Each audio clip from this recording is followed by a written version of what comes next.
Kaparthi మనోగతం YouTube ఛానల్కి స్వాగతం సుస్వాగతం. రష్యా ఉక్రెయిన్ యుద్ధం, భారతదేశ తటస్థ వైఖరి.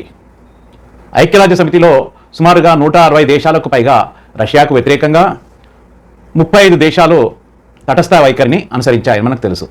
అయితే ఈ తటస్థ వైఖరిని అనుసరించినటువంటి దేశాలు, ఇక్కడ తటస్థ వైఖరి అంటే రష్యా ఐక్యరాజ్య సమితిలో రష్యాకు వ్యతిరేకంగా ఓటు చేయడంలో భారతదేశము గైర్హాజరు వహించినది, అంటే ఓటింగ్కి దూరంగా ఉంది.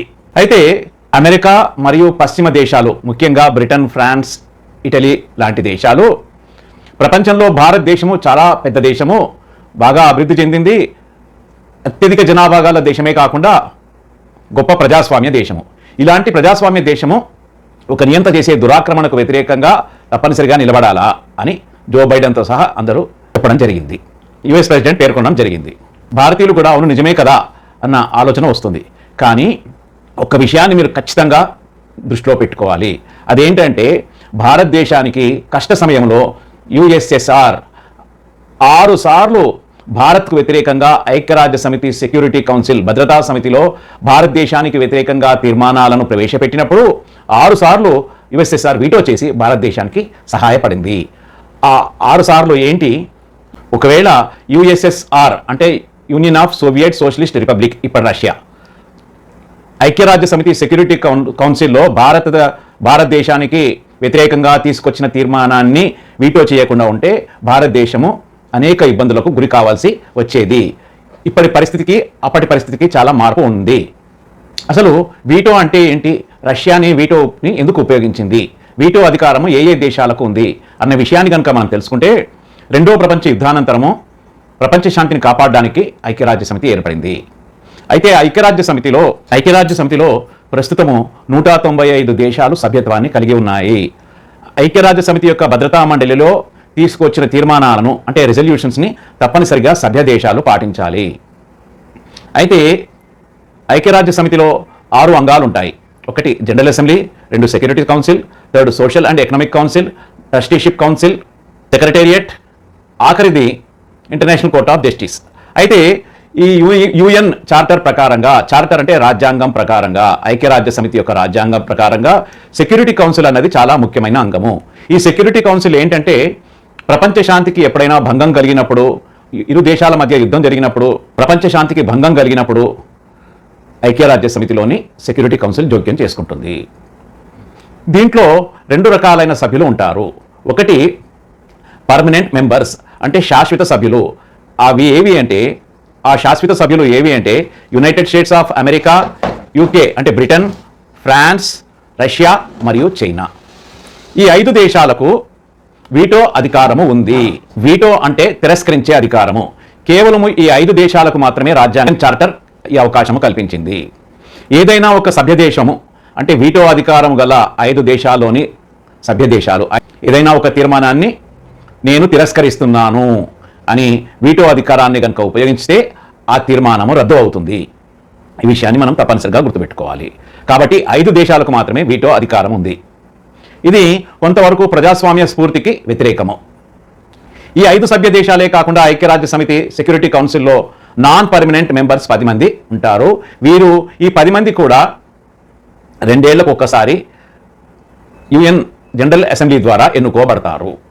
అయితే యుఎన్ సెక్యూరిటీ కౌన్సిల్లో భారత్ పాకిస్తాన్ మధ్య వివాదము ఏర్పడినప్పుడల్లా యుఎస్ మరియు బ్రిటన్ ఆ కాలంలో పాకిస్తాన్కు అనుకూలంగా, భారతదేశానికి వ్యతిరేకంగా అనేక తీర్మానాలను తీసుకొచ్చిన ప్రతిసారి రష్యా, అంటే ఇప్పటి రష్యా అప్పటి యుఎస్ఎస్ఆర్ వీటో అధికారాన్ని ఉపయోగించింది. మొట్టమొదటిసారి 1947 ఆగస్టు 15వ తారీఖున స్వాతంత్రం వచ్చిన తర్వాత కాశ్మీర్ వివాదము ఏర్పడింది భారత్కి పాకిస్తాన్కు మధ్య. కాశ్మీర్ రాజు హరిసింగ్ కాశ్మీర్ను భారతదేశంలో విలీనం చేయడం జరిగింది. కాశ్మీర్ను భారతదేశంలో విలీనము చేయడానికి ముందు పాకిస్తాన్లోని సైన్యము, కొంతమంది పాకిస్తాన్ ప్రభుత్వము సైన్యాన్ని, కొంతమంది ట్రైబల్ పీపుల్ని కాశ్మీర్ పైకి రెచ్చగొట్టి కాశ్మీర్ను ఆక్రమించాలని ప్రయత్నం చేసింది. ఆ కాశ్మీర్ రాజు హరిసింగ్ భారతదేశ సహాయాన్ని కోరగా ప్రధానమంత్రి జవహర్లాల్ నెహ్రూ, నీవు కనుక కాశ్మీర్ను భారతదేశంలో విలీనము చేస్తే మేము మీకు సహాయం చేస్తాము అని చెప్పడం జరిగింది. దాంతో కాశ్మీర్ రాజు కాశ్మీర్ని భారతదేశంలో విలీనం చేయడం జరిగింది. భారత్ పాక్ కాశ్మీర్ వివాదంలో అప్పటి ప్రధానమంత్రి జవహర్లాల్ నెహ్రూ ఐక్యరాజ్య సమితి యొక్క సహాయాన్ని కోరింది కాశ్మీర్ విషయంలో 1947 డిసెంబర్లో. 1948 జనవరిలో ఐక్యరాజ్య సమితిలో కాశ్మీర్ విషయం చర్చలోకి వచ్చింది. అయితే అప్పటి యుఎన్ అంటే యునైటెడ్ నేషన్స్ దేశాల యొక్క సైన్యాన్ని వెనుకకు తీసుకోవాలని, వీలైతే యుఎన్ పీస్ కీపింగ్ ఫోర్స్ ఐక్యరాజ్య సమితి శాంతి దళాన్ని కాశ్మీర్లో ఉంచాలని, వివాదాన్ని చర్చల ద్వారా పరిష్కరించుకోవాలని సలహా ఇచ్చింది. కానీ అప్పట్లో యునైటెడ్ స్టేట్స్ మరియు వెస్టర్న్ కంట్రీస్ అన్నీ కూడా పూర్తిగా పాకిస్తాన్కు సహాయం చేస్తూ భారతదేశాన్ని రకరకాలుగా ఇబ్బందులకు గురి చేయాలని నిర్ణయించుకుంది. దానికి కారణాలు చాలా ఉన్నాయి, వీలైనప్పుడు ఆ కారణాల గురించి చర్చిద్దాం. వెంటనే 1957లో మళ్ళా కాశ్మీర్ విషయాన్ని పాకిస్తాన్ తిరగదోడింది. అప్పుడు ఆస్ట్రేలియా, యుఎస్, యూకే లాంటి వెస్టర్న్ కంట్రీస్ ఐక్యరాజ్య సమితి యొక్క సెక్యూరిటీ కౌన్సిల్లో ఒక తీర్మానాన్ని తీసుకొచ్చాయి భారతదేశానికి వ్యతిరేకంగా. ఆ తీర్మానాన్ని రష్యా వీటో సహాయంతో ఆ తీర్మానాన్ని తిరస్కరించింది. ఈ రకంగా భారతదేశానికి మేలు చేసినట్టయింది. లేకపోతే మరికొన్ని కొత్త సమస్యలు భారతదేశానికి ఏర్పడి ఉండేవి. అదేవిధంగా రెండోసారి యుఎస్ఎస్ఆర్ భారతదేశానికి అనుకూలంగా యుఎన్ సెక్యూరిటీ కౌన్సిల్ తీర్మానానికి వ్యతిరేకంగా వీటోని ఉపయోగించింది. అది 1961 గోవా విషయంలో.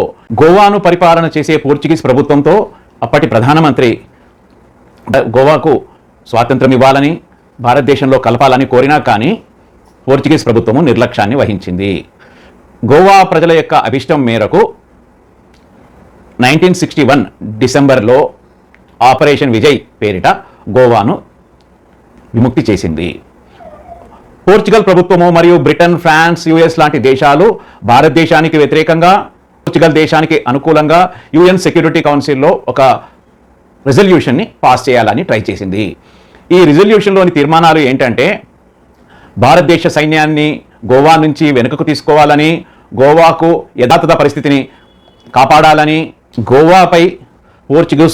గోవాపై పోర్చుగీస్ అధికారాన్ని కాపాడాలని ఒక తీర్మానాన్ని ప్రవేశపెట్టింది. అయితే ఇది నిజంగా చాలా దుర్మార్గమైన తీర్మానం. అప్పుడు సెక్యూరిటీ కౌన్సిల్లో రష్యన్ ప్రతినిధి మాట్లాడుతూ, ఇది ప్రజాస్వామ్య స్ఫూర్తికి, యునైటెడ్ నేషన్స్ చార్టర్ యొక్క స్ఫూర్తికి, ప్రజల యొక్క స్వేచ్ఛకు ఇది వ్యతిరేకంగా యుఎన్ సెక్యూరిటీ కౌన్సిల్ వ్యవహరిస్తుంది అని చెప్పి ప్రకటించి ఈ తీర్మానాన్ని వీటో సహాయముతో ఆ తీర్మానాన్ని రద్దు చేసింది. ఈ రకంగా యుఎస్ఎస్ఆర్ మనకు చెప్పలేని సహాయం చేసింది. ఒకవేళ ఆ రిజల్యూషన్లో కనుక యుఎస్ఎస్ఆర్ తటస్థ వైఖరిని అనుసరించి ఉంటే యుఎన్ రిజల్యూషన్ని మనము అమలు చేయవలసి వచ్చేది. ఇప్పటికీ కూడా గోవా పోర్చుగీస్ పాలనలో ఉండేది. ఈ రకంగా మనకు రష్యా యొక్క సహాయం లభించింది. అదేవిధంగా 1971లో ఇండో పాకిస్తాన్ యుద్ధము బంగ్లాదేశ్ విమోచన కోసమని జరిగింది. ఆ యుద్ధంలో కూడా భారత్కు వ్యతిరేకంగా యునైటెడ్ నేషన్స్ సెక్యూరిటీ కౌన్సిల్, ముఖ్యంగా బ్రిటన్, ఫ్రాన్స్ లాంటి దేశాలు భారతదేశానికి వ్యతిరేకంగా తీర్మానాన్ని తీసుకొచ్చి పాకిస్తాన్కు అనుకూలంగా ఒక రెజల్యూషన్ని పాస్ చేసి వెంటనే ఇరు దేశాల సైన్యాన్ని వెనుకకు తీసుకోవాలని, భారతదేశం పైన రకరకాలైన ఆంక్షలు విధించాలా అని చెప్పి ట్రై చేసింది. అప్పుడు కూడా యుఎస్ఎస్ఆర్ ఆ తీర్మానాన్ని వీటో ద్వారా తిరస్కరించింది. 1971 ఇండో పాక్ యుద్ధము డిసెంబర్ 3వ తారీఖు నుంచి డిసెంబర్ 16వ తారీఖు పాకిస్తాన్ లొంగిపోయే వరకు జరిగింది.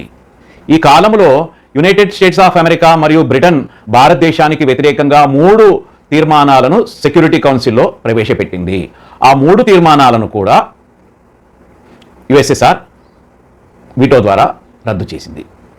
అంతేకాకుండా 1962లో కూడా భారత్, పాక్ మధ్య కాశ్మీర్ వివాదంలో జోక్యం చేసుకోవాలి అని పాకిస్తాన్ కోరినప్పుడు ఆ పాకిస్తాన్ తీర్మానానికి వ్యతిరేకంగా ఆస్ట్రేలియా, బ్రిటన్, ఫ్రాన్స్ లాంటి అన్ని వెస్టర్న్ యూరోపియన్ కంట్రీస్ పాకిస్తాన్కు సహాయం చేసినప్పటికీ రష్యా వీటో ద్వారా ఆ రిజల్యూషన్ని పాస్ చేసి భారతదేశానికి సహాయం చేసింది.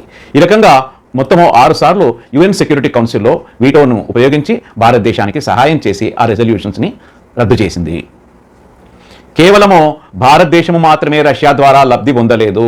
1980లో యుఎస్ఎస్ఆర్ ఆఫ్ఘనిస్తాన్ పైన ఇన్వేడ్ చేసినప్పుడు అన్ని దేశాలు రష్యాను వ్యతిరేకించాయి. కానీ అప్పుడు తటస్థ వైఖరిని భారతదేశం అనుసరించింది. అంతేకాకుండా ఆఫ్ఘనిస్తాన్లో యుఎస్ఎస్ఆర్ జోక్యానికి వ్యతిరేకంగా 1980లో జరిగిన ఒలింపిక్స్ మాస్కో, చాలా దేశాలు ఆ ఒలింపిక్స్ని బైకాట్ చేసినా కానీ ఇండియా మాత్రం ఆ ఒలింపిక్స్లో పాల్గొంది.